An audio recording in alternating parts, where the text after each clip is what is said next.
Hello and welcome guys, this is the first video of full stack slack clone. इस video में हम देखेंगे कि स्लैक का क्लोन हमें कैसे बनाना है, उसके अंदर हमें क्या क्या चीज़ें लगने वाली है।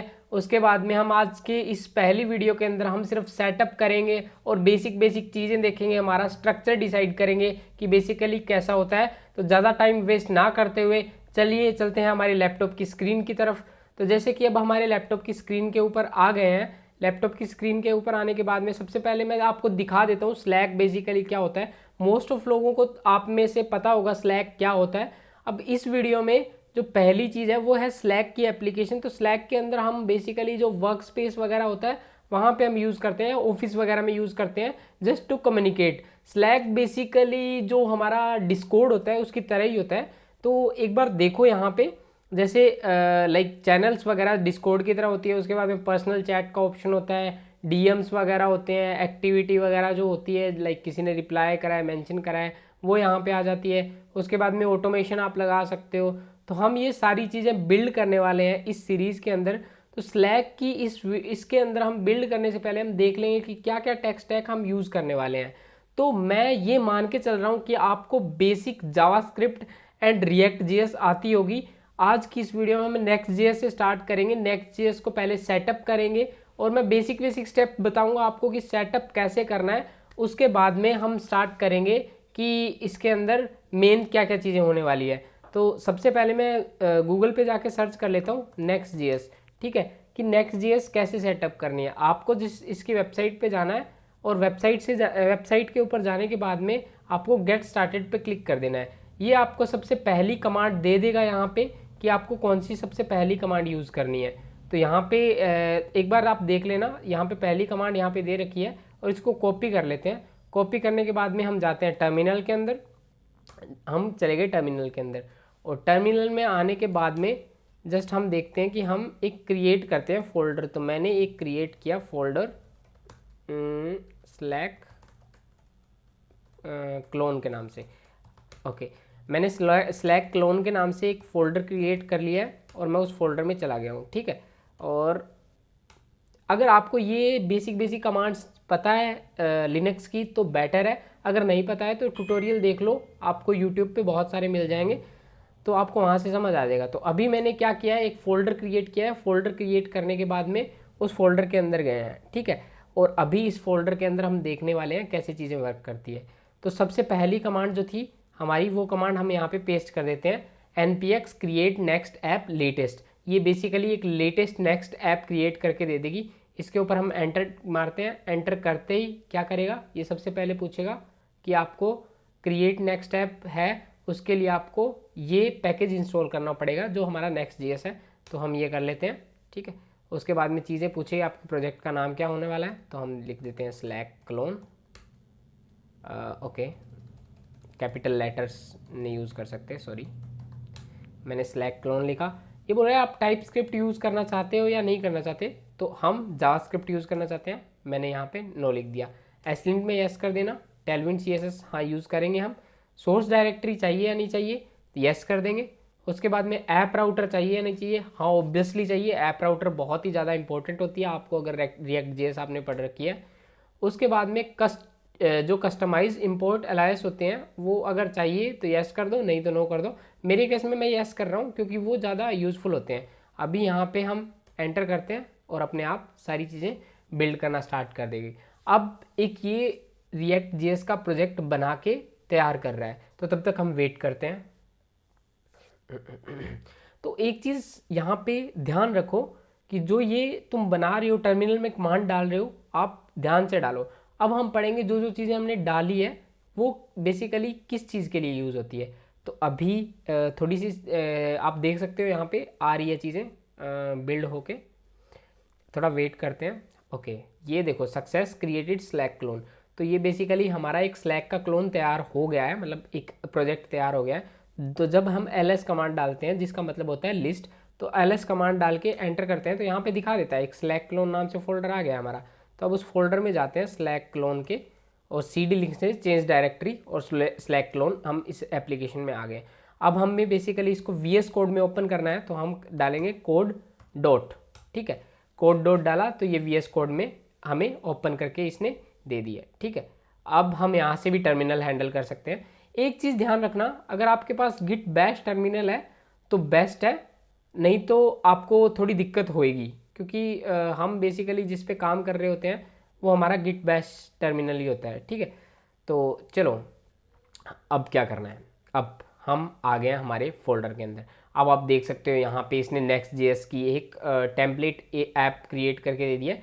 टेलविंड कन्फिग में जो हमारा टेलविंड की हमारी फाइल्स हैं वो इसने डाल दी है। तो टेलविंड एक स्टाइलिंग लाइब्रेरी है, अगर किसी को नहीं पता तो बता दूँ। उसके बाद में सोर्स फोल्डर के अंदर हमारी जो चीज़ें रहने वाली है, हमारे जो ऐप के कंपोनेंट्स वगैरह रहने वाले हैं वो आगे। पब्लिक के अंदर हमारा SVG वगैरह आ गए, और नोड मॉड्यूल आपको पता ही है, नोड मॉड्यूल के अंदर जो भी जितनी भी सारी लाइब्रेरीज है, जितनी सारे मॉड्यूल्स हैं वो इसके अंदर स्टोर होंगे। तो अब क्या करते हैं, इस हमने प्रोजेक्ट बना तो लिया, अब इसको रन कैसे करते हैं। रन करने के लिए हम बेसिकली क्या करेंगे, न्यू टर्मिनल में जाएंगे। न्यू टर्मिनल में जाके और यहाँ पे क्या करेंगे, पहले क्लियर कर देते हैं चीज़ें। ओके, क्लियर करने के बाद में मैं क्या करूँगा, यहाँ पे npm इंस्टॉल डालता हूँ, ठीक है। कुछ बार हम क्या करते हैं, npm इंस्टॉल ना भी डालें तो भी काम चल जाता है, बट मोस्ट ऑफ टाइम हम डाल देते हैं। npm रन डेव करते हैं, तो ये भी कमांड एक रिएक्ट ऐप को रन करने के लिए। आई होप तुम लोगों को पता होगा। तो रन करा और यहाँ पे दिखा देगा ये एक Next.js एप्लीकेशन बन रही है, अभी ये लोड हो रही है, तो तब तक हम वेट करते हैं। अब जो हमारा नेक्स्ट स्टेप, अब देखो ये क्रिएट हो गई है, और ये जो बेसिक जो हमारा पेज है वो कहाँ से आ रहा है, एक बार दिखा देता हूँ तुम लोगों को। देखो ये जो हमारा page.js यहाँ पे क्रिएट हुई है, यहाँ से आ रहा है ये, ठीक है। ये यहाँ पे इसका कोड लिखा हुआ है, तो जस्ट इसको डिलीट करते हैं हम, और मेन हमने डिलीट किया, हमने एक अपने ही डिव बना दी, ठीक है। डिव बना दी और इसमें लिख दिया हेलो आई एम प्रोजेक्ट, ठीक है। ये आ गया, या वर्क कर रहा है, सक्सेसफुली वर्क कर रहा है। अब चीज़ें देखते हैं बेसिकली क्या क्या चीज़ें हम यूज़ करने वाले हैं। पहली चीज़ जो होने वाली है वो होने वाली है टेलविंड। टेलविंड बेसिकली क्या है, टेलविंड एक स्टाइलिंग लाइब्रेरी है, और यहाँ पे हमें बहुत सारे कंपोनेंट्स मिल जाएंगे, प्री बिल्ड कंपोनेंट मिल जाएंगे, और इससे जो हम CSS लिखते हैं वो इनलाइन CSS लिखते हैं, और बहुत ही ज़्यादा ईजी हो जाने वाली है। तो उसके बाद में हमारा नेक्स्ट क्या रहने वाला है, नेक्स्ट हमारा रहने वाला है Shadcn, ठीक है। Shadcn बेसिकली इसमें हमें कंपोनेंट मिल जाते हैं प्री बिल्ट, तो जो हम ऐप बनाएंगे वो स्क्रैच से बनाएंगे, पर चीज़ें थोड़ी इजी होने वाली है, ठीक है। तो गेट स्टार्टेड पे क्लिक करेंगे। गेट स्टार्टेड पे हमने क्लिक किया, और यहाँ पे हमें जो जो चीज़ें हमने बता दी, हम जाएंगे इंस्टॉलेशन पे, और हमें Next.js में इंस्टॉल करना है। तो इसने कमांड दे दी, तो जस्ट फटाफट जाके इसको कॉपी कर ले, और ठीक है। और यहाँ पे हमने क्या किया, इसके अंदर हमने डिव बनाई थी, चलो वो गायब हो गई डिव, दोबारा लिख देते हैं। ओके, या सो ये डिव बनाई हमने। डिव बनाने के बाद में जो कमांड हमने दी थी वो रन कर दी, वो कमांड हमारे प्रोजेक्ट में रन हो गई। ये बोल रहा है which style would you like to use, New York कर दीजिए। उसके बाद में स्लेट, मैं यहाँ पे न्यूट्रल कर रहा हूँ, ठीक है। और CSS variable colour of course yes, और अभी हमने ये यस कर दिया, तो जो हमारे कंपोनेंट है वो रेडी हो रहे हैं। इसके बाद में ये कॉन्फ़िगरेशन के लिए बोल रहा है, फ़ॉन्ट वगैरह के लिए बोल रहा है, तो ये सारी चीज़ें चलो ठीक है। ये अब हमारे आ जाते हैं कि आपको फ़ॉन्ट कौन से यूज़ करने हैं, आप अपने हिसाब से फ़ॉन्ट चेंज कर सकते हो, वो चीज़ें हम बाद में देख लेंगे, ठीक है। अभी के लिए हमें क्या करना है, अभी के लिए हमें ट्राई करना है कि कैसे चीज़ें चलती है। ओके, सो अभी बटन ऐड करके देखते हैं एक, जिससे हमें पता लग जाए कि हमारी Shadcn प्रॉपर चल रही है, ठीक है। तो अभी मैं क्लियर कर देता हूँ। एक चीज़ देखो, जब हमने कमांड रन करी, कमांड रन करने के बाद में यहाँ पे एक फोल्डर बन गया सोर्स के अंदर कंपोनेंट का, ठीक है, लाइब्रेरी का, ऐप का। ओके, ये अपने आप यहाँ पे बन गए हैं। तो ये कंपोनेंट का जो हमारा पास यहाँ पे फोल्डर बना है, उस फोल्डर के अंदर हमारे जितने भी UI के कंपोनेंट रहेंगे जो हम Shadcn से इंपोर्ट करेंगे वो यहाँ पे जाने वाले हैं। फॉर एग्जांपल मैं यहाँ पे डाल देता हूँ जो कमांड हमने बटन के लिए ऐड करी थी, वो बेसिकली एक बटन ऐड करके दे देगा हमें। अब देखते हैं कंपोनेंट, ये देखो ये एक बटन इसने बना के दे दिया, ये एक बटन का फुल कंपोनेंट हमें दे दिया। ओके, सो अब इस बटन को यूज़ कैसे करना है, नीचे इसने तरीका भी बताया कैसे यूज़ करना है। जस्ट इसको कॉपी करो, अभी के लिए हम सब कुछ कॉपी पेस्ट कर रहे हैं। कॉपी पेस्ट इसलिए कर रहे हैं, हमें थोड़ा टाइम भी बचाना है, तो आपको समझ भी आ जाए, इसलिए मैं ये चीज़ कर रहा हूँ। ओके, सो यहाँ पे हम एक बटन डालते हैं। अब ये कुछ एरर दे रहा है, एरर ये इसलिए दे रहा है, एक सेकेंड। तो ये हमने डिव बनाई थी, डिव के अंदर यहाँ पे हम डाल देते हैं इंपोर्ट बटन का जो हमारा था, इसको ऊपर कर देते हैं इस मॉड्यूल को, और एक्सपोर्ट डिफ़ॉल्ट होम सब कुछ डिलीट कर देते हैं, क्योंकि रिटर्न हमने ऑलरेडी कर रखा था वहाँ पे। ठीक है, तो अभी फॉर्मेट कर देते हैं। ओके, या चलो, ये हमारा सेटअप हो गया। अब ये हमारा बटन आ गया, तो अब एक बार हम जाके देख लेते हैं हमारे प्रोजेक्ट में। ये देखो, क्लिक मी आ गया ना। ठीक है, ये Next.js का बटन आ गया हमारे पास। तो ऐसे ही हम इसको यूज़ कर सकते हैं। अभी के लिए हमारा बेसिक फ्रंट एंड के लिए सेटअप हो गया। बैक एंड के लिए हम क्या यूज़ करने वाले हैं? बैक एंड के लिए यूज़ करने वाले हैं क्लर्क ऑथेंटिकेशन के लिए यूज़ करने वाले हैं। MongoDB हम यूज़ भी कर सकते हैं, बट मैं सजेस्ट करूँगा हम MySQL यूज़ करें, क्योंकि उसमें हमारे पास ज़्यादा फंक्शनैलिटी हमें मिल जाएगी। और MySQL यूज़ करने के लिए हम प्रिज्मा यूज़ करने वाले हैं।